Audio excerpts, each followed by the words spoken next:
Hi everyone. My name is Yesenia. Curiel. Pronouns are she, her, and ella. Ella for those of you that may speak Spanish.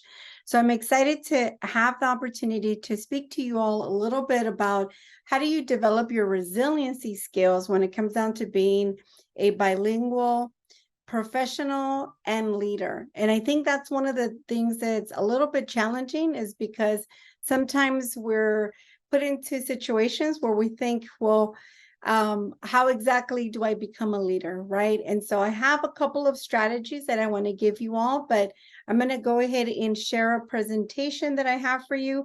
But before I start, I'd love to be able to kind of get your engagement. So if you can put in the chat just your name, your pronouns, in order for me to be able to kind of guide myself on who's the audience. So again, name, pronouns, and if you can go ahead and include location would be great. And then any other thing that you want to include professional, but more importantly, if you can also include name something that brings you joy. So if we can just put that into the chat. And at the end, it's really going to make sense why I'm saying that, right? So it's name.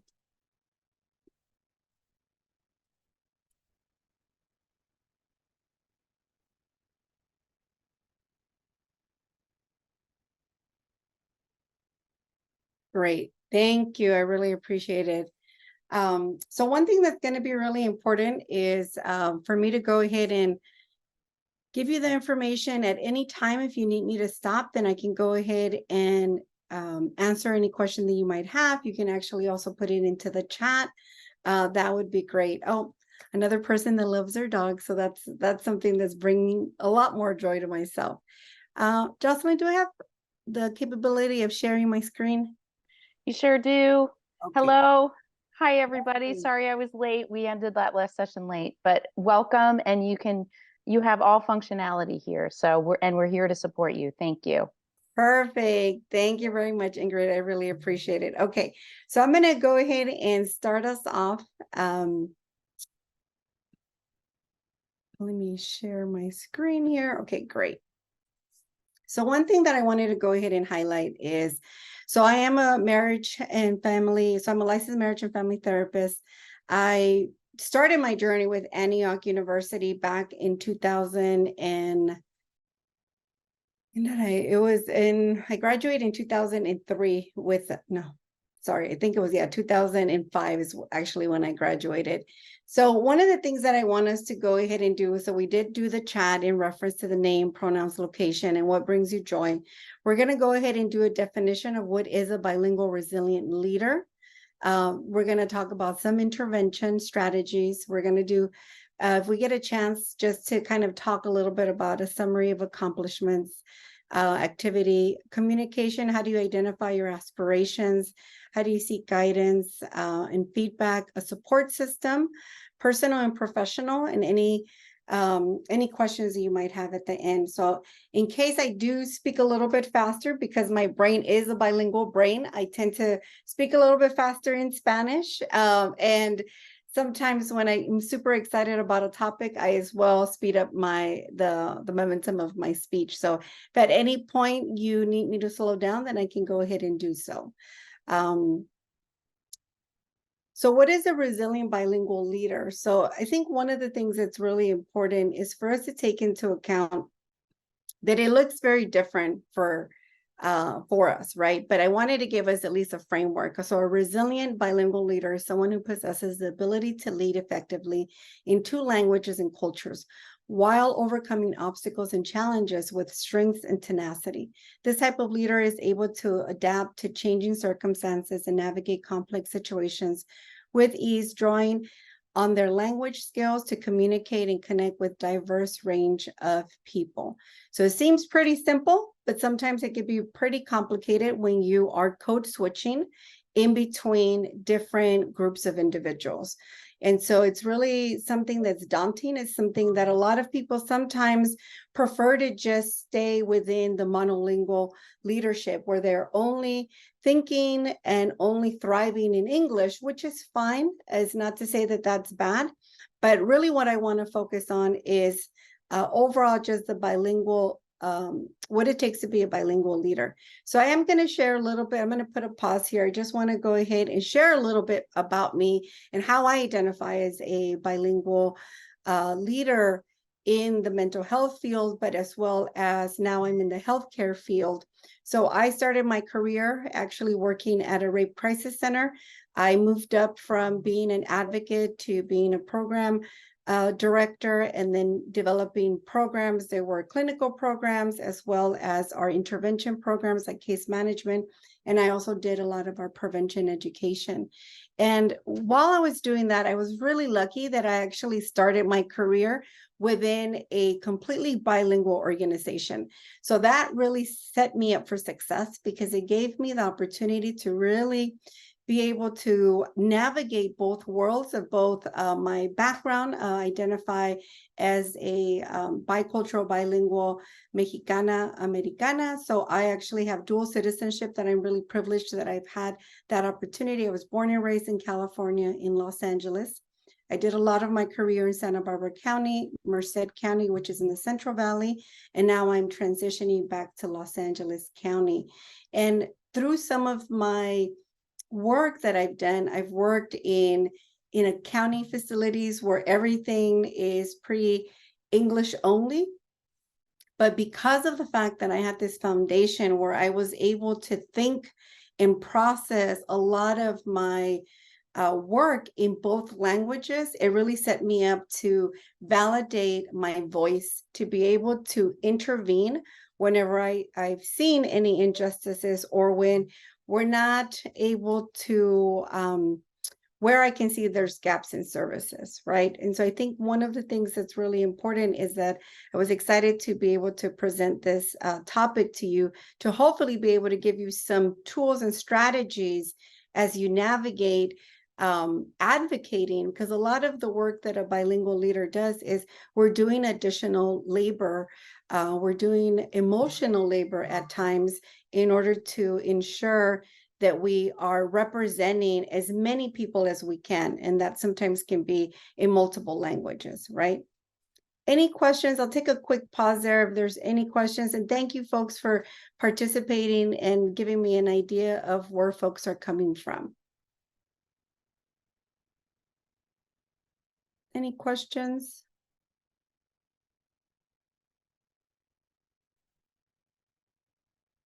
Okay, I'm going to go ahead and continue with the presentation.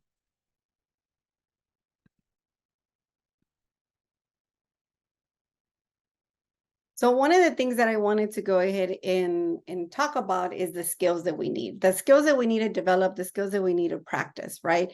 So in addition to being fluent in 2 languages, a resilient bilingual leader is also able to understand and appreciate the nuances of different cultures and is skilled at bridging cultural divides.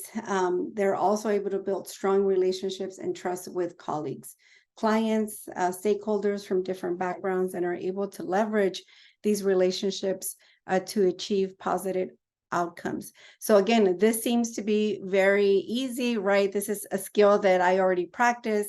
I'm already fluent, Yesenia, in both languages.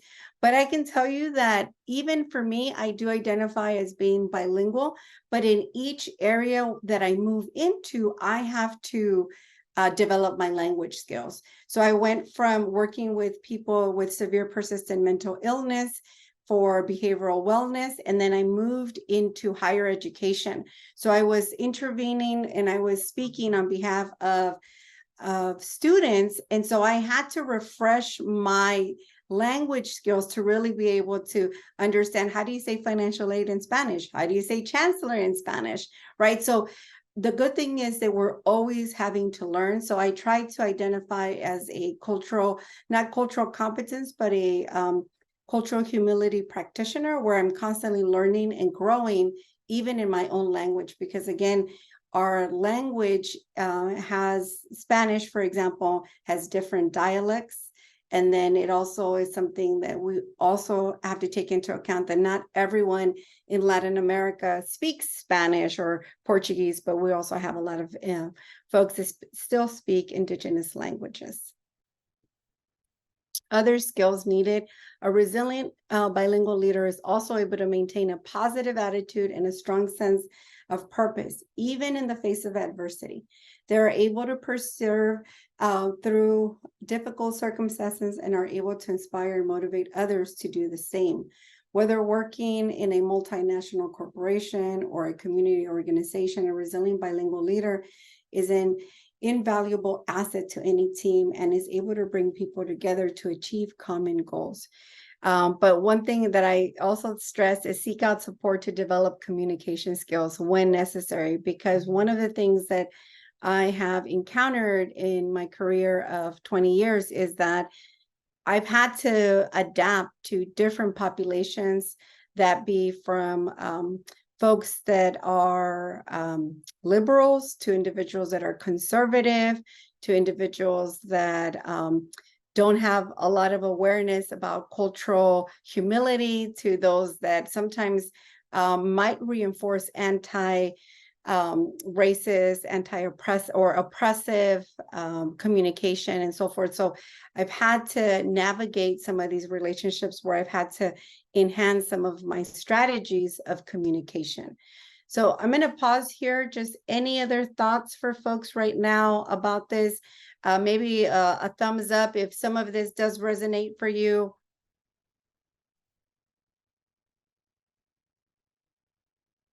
Thank you, Alma. So hopefully I'm speaking to the right folks, right? And some of you, again, can also be experts in this and you're already navigating through this. But it's, I think, really important to at least be able to get the validation, right? That you're not alone in doing this work and in wanting to continue to grow and develop as a leader, right? Thank you.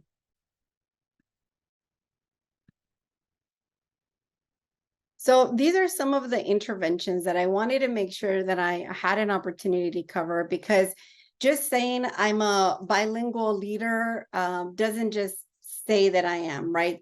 There's a lot that we need to do to maintain that seat at the table of being a leader. And sometimes we think, and one of the things that I wanted to mention that I have a hard time with the word imposter syndrome. Because imposter syndrome gives us, again, all of the responsibility. And so this is kind of what I'm doing, is that I'm giving you interventions on what you need to do to navigate.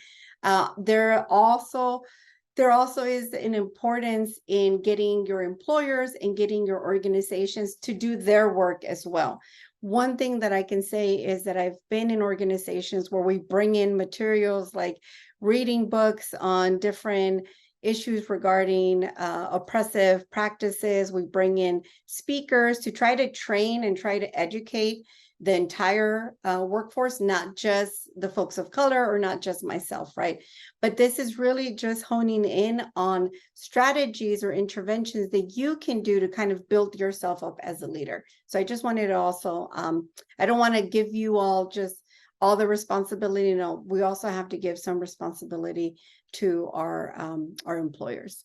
So what I have here is build a support system, have a supportive network of colleagues, mentors, friends, and family that can help you navigate challenges and provide you with perspective and encouragement when you need it. Develop problem-solving skills. Resilient leaders are able to identify and solve problems effectively. Develop your problem-solving skills by seeking out new experiences, asking for feedback, and experimenting with new approaches. So I'm a big believer in, for example, let's beta test. Let's just test it. If it works, we can test a strategy for 3 months, a quarter, see if it's a good strategy with the population that we're working with. But sometimes it isn't. But it's better than not doing anything. And so I think it's about being creative and really having a relationship with your leadership to make sure that they trust you in the work that you're doing. Prioritize always learning about different cultures. So again, we don't want to say that we're competent in being bilingual or being Latino, if that's how we identify. We want to make sure that we are constantly learning about different groups. I know that, for example, the current community that I'm trying to get people to understand is in the LA area. A lot of the work that we do is geared towards a lot of people whose heritage and are coming from Mexico, but we also have a booming Central American community that use language. Sometimes their dialect is a little bit different, right? So then I had to be proactive to make sure that I understood some of the nuances of working with people from El Salvador to Guatemala, and even Costa Rica, which is very different as well, right? So I think that's a big priority for me. Cultivate a growth mindset. A growth mindset is to believe that challenges and failures are opportunities for learning and growth. Embrace challenges as opportunities to learn and improve, and view setbacks as temporary, fixable, right? So I think I'm going to pause here real quick. Sometimes it's really easy to say, to get overwhelmed and to feel that, I let my community down, or I let the organization down. Because sometimes being in two worlds, we take on more of a burden, we take on more responsibility. And so I think I just want to be mindful of that you really consider that as long as you're trying your best, yes, there's going to be times where you might fail at, implementing a new program, but the reality is that it's something that wasn't even implemented in the past, right? So we can only learn from what we're doing. And so I think that's really important. Any questions about any of the interventions? Anything that seemed like, you know what, Yesenia, that's not applicable to me? And folks can unmute themselves as well, if that helps, or you can put it in the chat.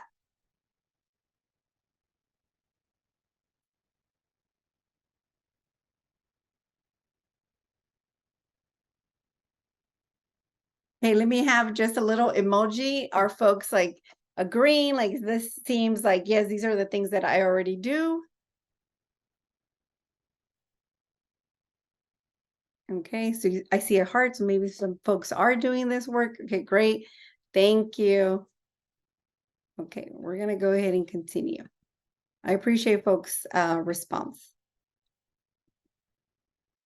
So the additional strategies really that I want us to think about is practice self-care. Take care of your physical, emotional, and mental well-being is essential to building resiliency. This can include exercise, healthy eating, getting enough sleep, engaging in activities that bring you joy and relaxation, right? So it's really, this is an easy one to write, but sometimes difficult to put into practice. Also, thinking about coping with stress is an essential skill that enables us to navigate through life challenges effectively. Positive self-coping strategies can help us manage stress, maintain our physical and mental health, develop our cultural strategies such as being with family, turning on candles, and other relaxing activities. So one thing that I am good before I move on, because I wanted us to create a quick summary of accomplishments, is that, for example, culturally, some of us may practice some alternative spiritual practices. And so that's something that I encourage you to really make sure that it's okay to be vocal about those things, even in the workplace setting. Like I come into the workplace, I authentically identify as someone who is a curandera. I was socialized within my household, within my family, to be a healer. And so I identify as a curandera. There's different strategies that I use to protect myself. For example, some of you might be able to see I have red bracelets. I carry them to protect my entire body. So I carry always bracelets on my wrists and on my ankles. And oftentimes people ask me, oh, why are you wearing that? Oh, I see you have a crystal. There you go. See, so it's okay for us to bring in our authentic selves, because some of us have different socialization of spirituality. Not everyone was raised with Catholicism or Christianity. And so sometimes our families are blended with some of our indigenous practices from our ancestors. To survive the colonization, then we had to go ahead and intermingle, right, these spiritual practices. So I do encourage you to know that we're in a time now where you can bring your authentic self into work, and you should be able to bring your authentic self. So one thing that I always encourage people is that even if you practice a lot of different activities from it could be pressure points, it could be other things that you do spiritually, make sure that you just communicate with folks, like, oh, this is something that Yesenia does. And so, we understand, because oftentimes when I've worked in settings and there's not people that can relate to my lived experience, I have to educate a little bit. And yes, it could be daunting when we have to educate, but it's already daunting because when I come into the space, my name is Yesenia Curiel, and I have to, ask them, to make sure that they're clearly pronouncing my name as I want them to pronounce it. And so I think that's something that I try to come into the space, and I do have to take on that additional burden because I am doing more education. Okay. And thank you again, Jocelyn, for showing your crystal, because I think that's one of the key things is that we sometimes don't showcase our true selves in our work, and we need to, right, to thrive. Does anyone practice so maybe putting it into the chat, anyone else have any practices that they do that's that they would like to share?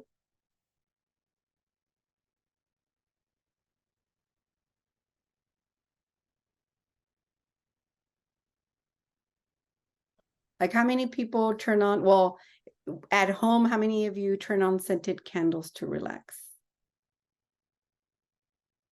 Anyone? Scented candles?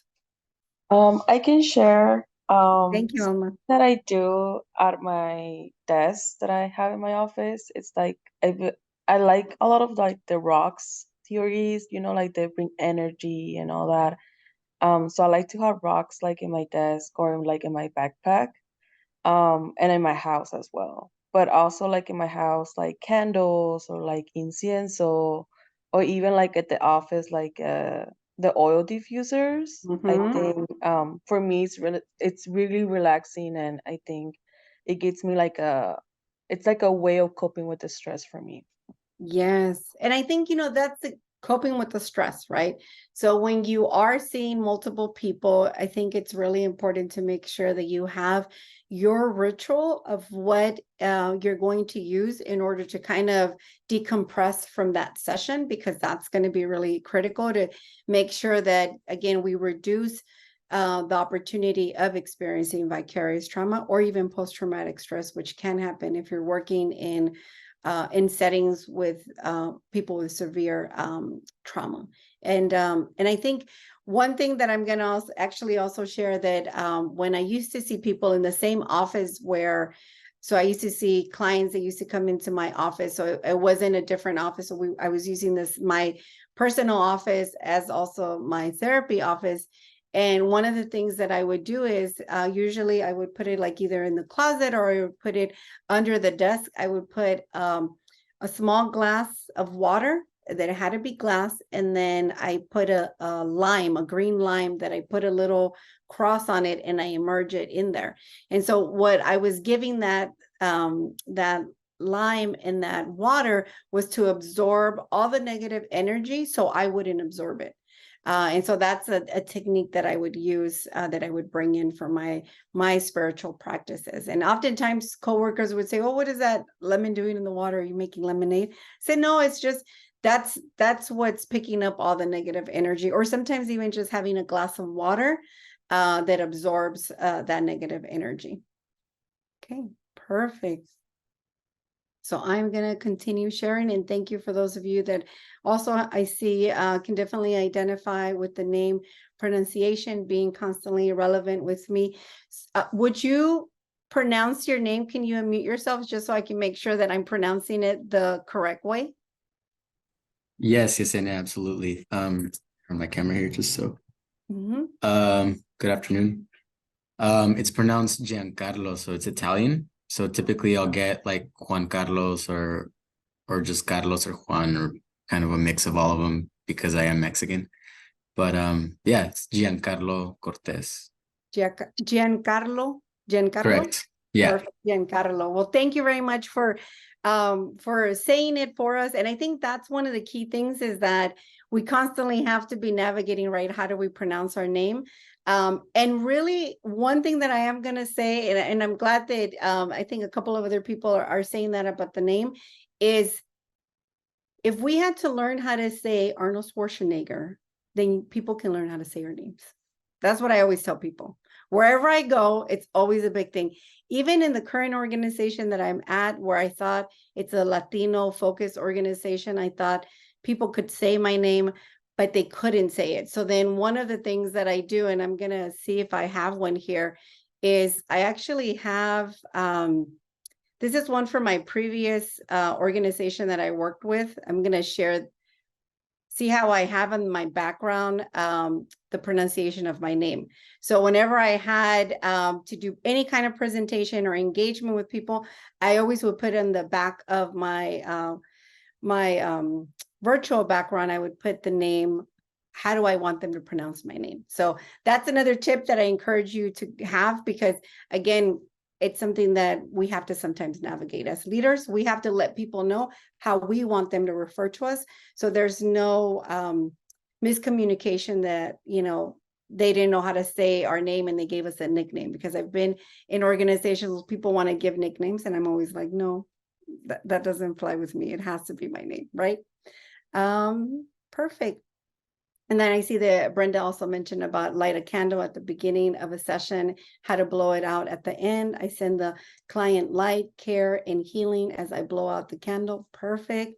Thank you very much. Okay, so I'm going to go ahead and move us on because of time. I wanted to give you a couple of other strategies.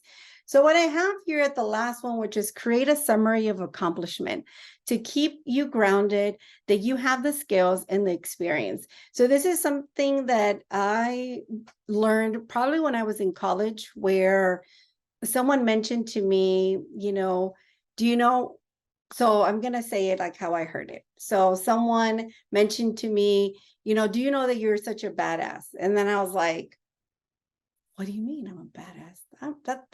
That's not me. Because culturally, I was socialized to be very humble, to not be too much, but to not really highlight all my accomplishments.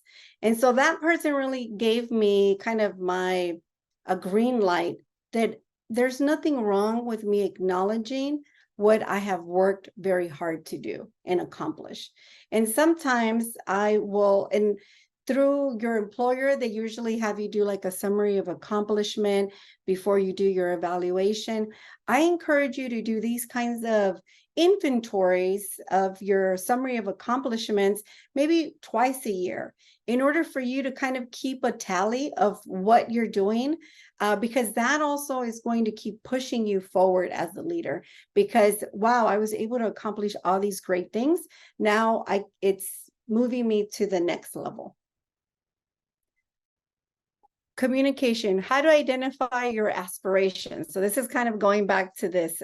So seek out mentorship. So the number one thing is mentorship is critical. And sometimes, so I'm going to actually pause real quick. How many of us here have some kind of mentor? Raise your hand if you have someone that you go to that gives you guidance, someone that you go to that you can run ideas by. Doesn't necessarily have to be someone that works with you in your organization. It could be someone out. Okay, perfect. I see a lot of thumbs, so that's perfect. So you're already set up. So now I'm going to say that those of you that don't have a mentor yet, or it doesn't necessarily have to be defined as a mentor. You probably already have a mentor, but you haven't named him as your mentor.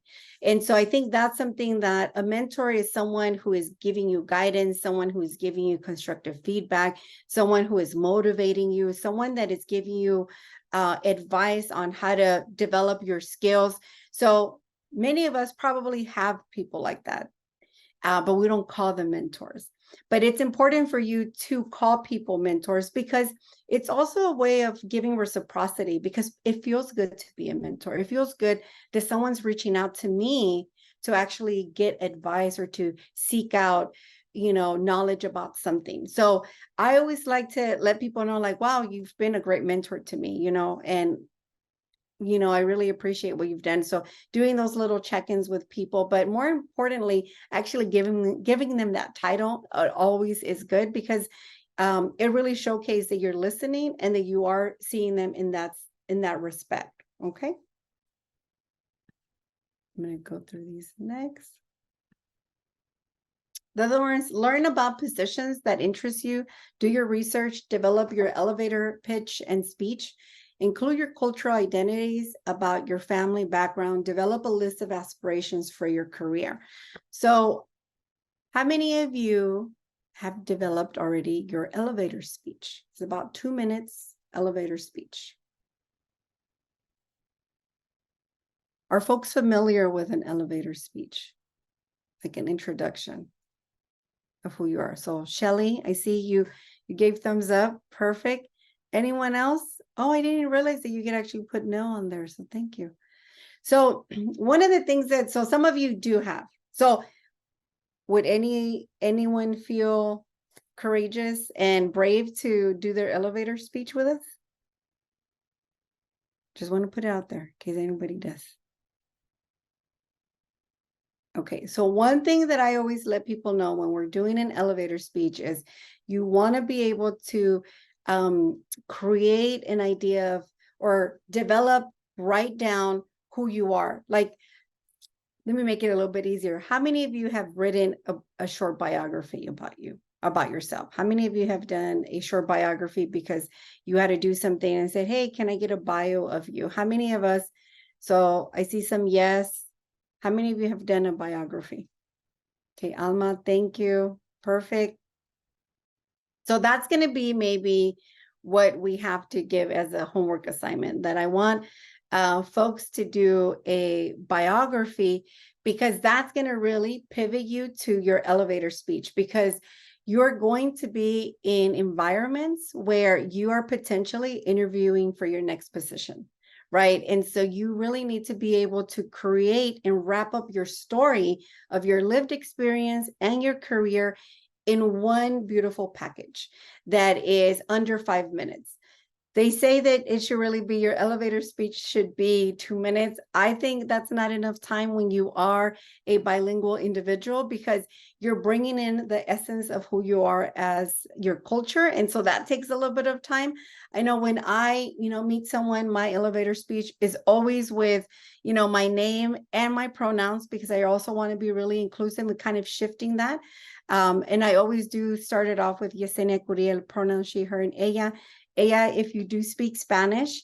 And so normally what I always start off with is sharing a little bit about what I'm currently doing and what I've done in the past, and what are some of my interests for the future. So that's usually how I tend to do it. I do talk about the fact in my elevator pitch that, I'm the daughter of 2 immigrant parents from Mexico. I grew up in Los Angeles. I also am always learning and evolving my Spanish skills. So it depends on what it is, but I do encourage you to create some kind of narrative of how you're going to present yourself to someone else who doesn't know you, because you're probably a fabulous person, and you need to be able to condense it in a way where people can hear it and you leave an impression, because that's going to be really important. Another thing that you probably, again, to reinforce that you've probably done an elevator speech is, how many of you have ever gotten on a plane and there's someone sitting next to you and you just start talking to them? And so how many of us have ever just, there's a stranger, you're all going to the same place, or you go somewhere, you're in line, and all of a sudden you start talking, right? So that's you already practicing your elevator speech, right? But you're sometimes not talking about your career, you're talking about other topics like the weather and everything. So try to go ahead and develop, again, your summary of accomplishments that are infused with personal and professional, and then make it into a one-pager. And then familiarize yourself with it, read it over and over, read it with other people. So then it becomes really easy for you to be able to share that with anyone that you're interacting with. that can, again, become a new potential employer or new potential lead for something that you're interested in. Okay. I'm going to continue to move us forward with the time that we have. So before I move on to the next one, I think one thing that's going to be really important is develop a list of aspirations for your career. So I'm a big believer in putting things on paper and putting it out to the universe. So one of the things that I know when I'm in transition or I'm feeling that I need to be in transition, I actually will write down on a piece of paper, like, I want to feel that I'm supported. I want to like everything that you want to feel within an organization. And in there, I also put, I want to have phenomenal coworkers. I want to have people that really believe in me. I actually also put in how much money I want to earn, because that is also really important, because one of the things that happens is when we're constantly advocating for others, we sometimes don't advocate for ourselves. So over time, I've been able to negotiate and advocate for higher salaries. And sometimes especially a lot of young professionals don't, sometimes when we're young, we think that what they're offering us it's a great wage, it's a great salary. And we don't allow ourselves to negotiate. I can tell you that recently I had to hire someone, and I started the position at a lower rate. And I thought, okay, I'm going to go ahead and leave about $15,000 in case there's room for negotiation. And when the person, the recruiter came back, they're like, oh, well, they accepted starting salary at this. And I said, oh, actually, I think they need to come higher. And then I actually said, no, can you add an additional $5,000? And the person later on said, I was really surprised. I've never had an employer give me more money. And I was just excited about the opportunity and the salary where it started. And it made me think that sometimes we don't incorporate negotiation as leaders, especially when sometimes we're socialized to be very humble and to be grateful for all the great opportunities that we've had. But it's really important to make sure that we also do our due diligence of actually looking at how do I practice negotiating and asking for a different salary? Because sometimes, maybe our parents didn't necessarily have an opportunity to practice that, so they didn't instill that in us. So when we're thinking about our careers and our aspirations, don't forget to include what your worth is in the monetary sense. Does that make sense to folks? Perfect. And someone did respond also about thinking that negotiation skills are not part of our culture because we are doing a job that we love and we can't sacrifice. We start looking at our shortfalls instead of our potentials. Yes, thank you. And so again, that's where it's important that we change that narrative, right? That we have to go ahead and support each other.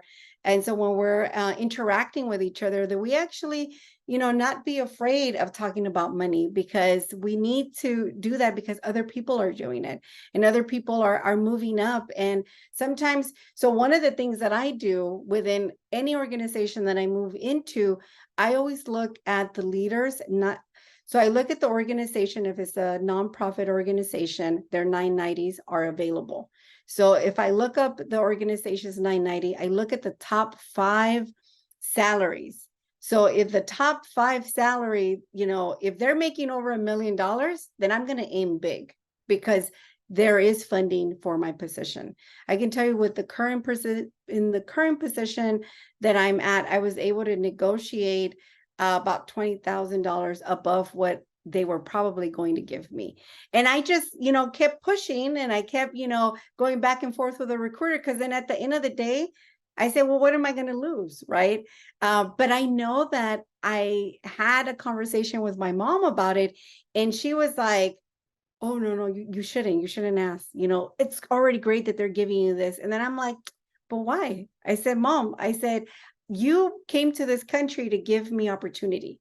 And I'm here to, to tell you that this is an opportunity, the negotiation piece, right? And there's a whole another presentation I can do on negotiation, but it is something that I can tell you, I was able to negotiate above 20,000. And in my current I doubled my salary from one position to the next in a different field altogether.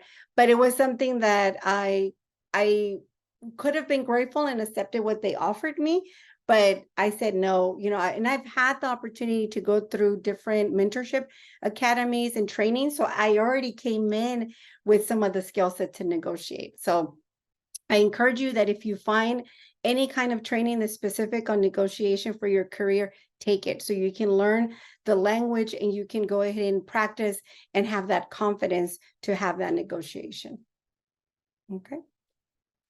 Do you recommend for us to take a course? Yes, I do encourage you to take a course on negotiation because it's always going to come in handy. And it even comes in handy outside of our career. Like one of the things is that I tend to be the one that negotiates anything to do with my house, with my cars, with anything in my household. I'm the one that's negotiating it. And so I'm practicing what I've learned. And so I practice it in my career as well. So it's about constantly practicing. Okay. Okay.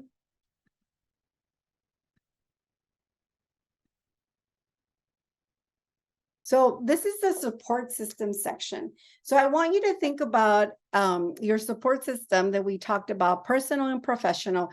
Create your buckets. So right now, while you're listening to me, on a piece of paper, kind of create a little bucket. And I should have put a little image of a bucket, but we have a bucket for work, a bucket for family, and a bucket for friends, partner. So we have a total of 1, 2, 3, 4 buckets.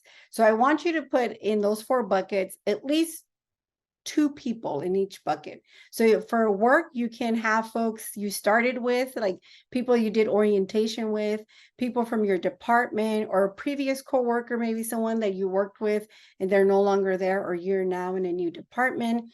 For family, if you can put 2 people that are part of your personal support, the people that you vent out, people that you talk to, or people that just make you feel good, right? So this is siblings, cousins, or other chosen family as well. Because again, family is not just our blood family, but it's also the family that we choose and we create. So I want you to be mindful of that. So think about 2 people, put that into the list. And then you have friends. And so your friends bucket is actually, you can create multiple buckets. So there's hobbies that you probably have, like how many of you enjoy cooking? So there's maybe some people that you cook with, your neighbors, your school friends, maybe if you have children, people that, they're the parents of your kids' friends. So who are the people that you engage with? And again, one thing that I always am mindful, because we're working through a bilingual brain, is there's some people that I talk to in Spanish only, and there's some people that I only speak to them in English. And it's important to make sure that within your buckets of work, family, friends, and your partner, that you incorporate who is the person that I speak to in Spanish and who is the person that I speak to in English. And I mention that because with a lot of the trauma work that I've done with individuals, we experience our coping skills in multiple languages as well. So me, as someone who has experienced past trauma, childhood trauma, some of my trauma was experienced in the language of Spanish. So some of my coping skills are in Spanish. And then I've also experienced some trauma in English, right? So some of my coping skills are in English. So when I mention your support systems is that there's certain alignments that you have with people, and you can only connect with them in English, because that's how it fits. And for some, it's just only in Spanish. And then for some, we're lucky and they actually are bilingual as well.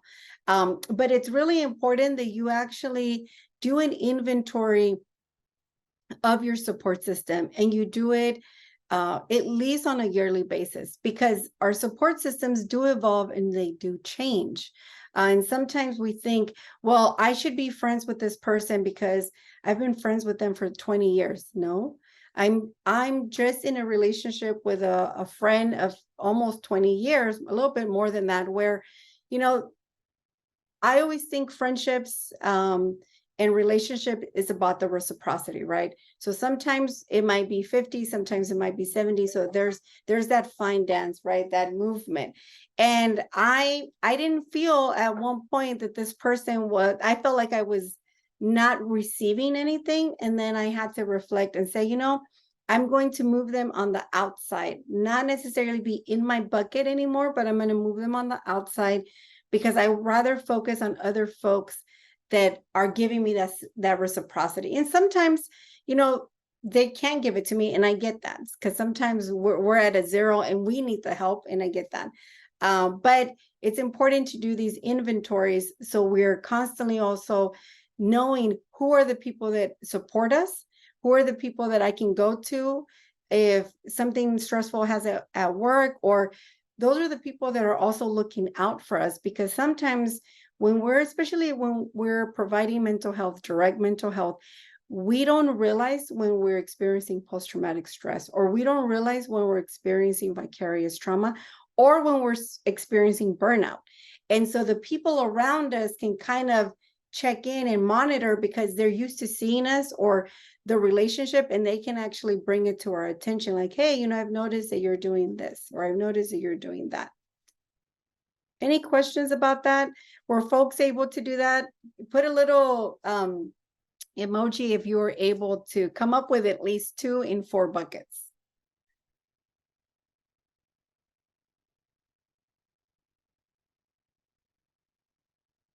Okay, I see some people. Great. So it is something that I encourage you to constantly be doing this, because if you're not doing it, I always tell people that it's important that if you go to a Magic Mountain, or you go to an amusement park, or you go to a fair, there's always a sign that says you must meet all these requirements, right? That you have to be this height, you have to do this, you have to do that, right? But yet we don't have that for our support system. We just let anybody be our support system. But no, we also have to have that criteria of who we're allowing in our immediate circle and who are the people on the outside. So make sure that you dedicate some time to that. I also did see someone made a comment to me about the first time I hear someone acknowledging that we need to speak our native language frequently. Connection is made from our hearts. Thank you, validating the theory I had for many years. So yes, it's really important. One thing that I'm also going to share is that there is research that people who are not able to speak their cultural language, like if your parents, unfortunately, or the situation, you weren't able to socialize in Spanish, for example, right? People that are Latinos who don't speak Spanish sometimes have a higher level of risk of experiencing depression, right? Because of that cultural piece, that language is so embedded within our community.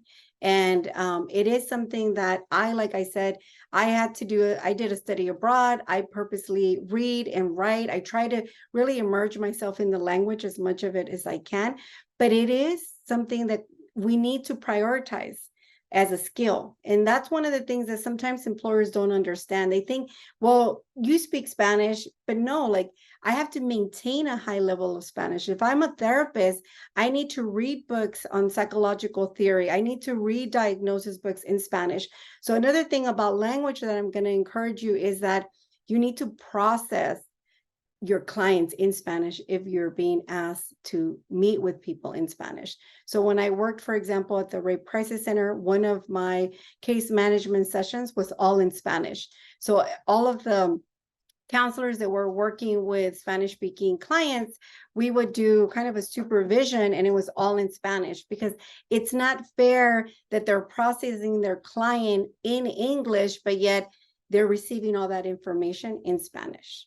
I hope I tried, I'm sorry if I went a little rogue there on that, but I think just the language is really important, and we have to validate to employers that it's a skill that we constantly need support from them to ensure that we are up to the level that we need to be to communicate with the clientele.